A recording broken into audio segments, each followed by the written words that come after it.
समझने की बहुत ज्यादा जरूरत है कि आज भारतीय जनता पार्टी और ये एनडीए की सरकार जो है चुनाव आयोग को पूरी तरीके से अपनी कठपुतली बनाकर इस देश के लोगों का अधिकार जो है वोट का, वो छीनने का प्रयास कर रही है। अब मैं आपको बताता हूँ, यहाँ पे बीजेपी के प्रवक्ता बात कर रहे हैं घुसपैठियों की। अरे अगर घुसपैठियों को लेकर आप यहाँ पे बात करें तो 11 साल से आपकी सरकार रही है, आपकी नाकामी नहीं है क्या? ये अमित शाह जी की नाकामी नहीं है कि घुसपैठिए जो है वो भारत में कैसे प्रवेश कर गए? आपने कैसे इस देश की सीमाओं को मजबूत नहीं किया? सबसे पहला सवाल आपका यहीं पे खड़ा हो जाता है।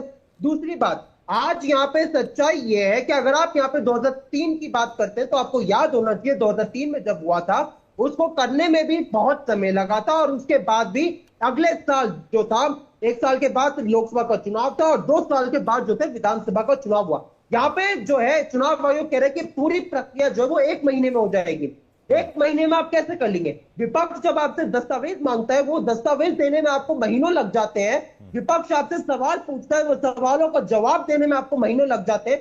यहाँ पे आप कह रहे हैं कि पूरी प्रक्रिया आप 1 महीने में कर देंगे। क्या ये सवाल नहीं उठता? ये सवाल नहीं ठीक है। उठता कि आज बिहार में कई ऐसे क्षेत्र जो है वो बाढ़ से ज्यादा प्रभावित हो जाते हैं, ऐसे में उनको राहत देने की नहीं बजाय अंश जी, चुनाव आयोग जो ठीक है है सरकार, आपने। ये जो हो रहा है पूरी प्रक्रिया, इससे तो पूरे विरोध में कैसे आप कर सकते हैं? ये सच्चाई है कि आज जब एक इश्तिहार जो है, जब लोगों ने अपनी आवाज उठाई थी, उसके बाद चुनाव आयोग ने एक इश्तिहार डाला। वो इश्तिहार का, ये उनका इश्तिहार अगर आपके दर्शकों को दिख सकता है, और इसमें एक लाइन लिखी हुई है कि जो लोगों के पास दस्तावेज नहीं है वो लोग अपना फॉर्म भर सकते हैं और ईआरओ जो है वो जाके उनका जांच करेगा।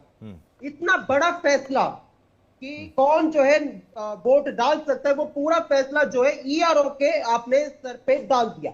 क्या ये सवाल नहीं पूछा जाएगा? क्या भारतीय जनता पार्टी ईआरओ पे जो है दबाव बनाकर लोगों का वोट नहीं छीनेगी? क्या ये सवाल नहीं पूछा जाएगा? इतना बड़ा फैसला ईआरओ का, ये मतलब इतना बड़ा फैसला वोट के अधिकार का ईआरओ कैसे ले सकते हैं? ये सवाल नहीं पूछा जाएगा। एक और बात यहाँ पे हमें याद रखनी चाहिए कि जनवरी 2025 में भी एक प्रक्रिया हुई थी इसी की, रिवीजन की, वोटर लिस्ट की। अगर आपने तब जब करी उसमें कोई तो फिर आज फिर से करने की इसकी जरूरत क्या है? ये सवाल पूछा आपसे जाएगा। ठीक तो है। आप इन सवालों से बचने की मतलब ये